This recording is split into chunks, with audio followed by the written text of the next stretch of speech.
রাত 12টা বাজে কি করো তুমি এটা ছোট মিনি রাইস কুকারে?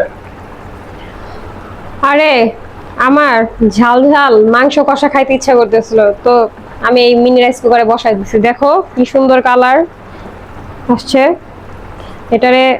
আর কিছুক্ষণ জাল পায়রা এটারে যখন আমি কষাবো না, এটারে খুব সুন্দর একটা ফ্লেভার আসবে। আর আমার মনে হয় গ্যাসটাও ফুরায় গেছে, তাই ভাবলাম যে গ্যাসটা একটু কম অপচয় করি, এটার মধ্যে বসায় দিই। এটা কিন্তু আমার খুবই উপকার করে। তাই আবারও সেই মিনি রাইস কুকারে, মনে করো রাত 12টা বাজে, আমি এখন এই যে রান্না বসাই দিচ্ছি। প্রায় টাইমে আমি সবকিছু এটার মধ্যে করি। আমি এটার মধ্যে রুটিও ভাজি, তারপরে তোমার কালকে মানে কি ভাজলাম, ওই যে লুচি লুচি আছে না আটা দিয়ে ছোট ছোট, ওটা যে এত সুন্দর হইছে।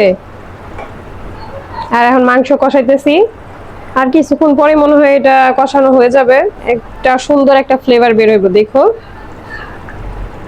তুমি খেলা দেখবে না? তোমার খেলার জন্য এই যে আমি এখন মাংস কষা দিতেছি, একটু পরে রুটি বানাই দিমনি।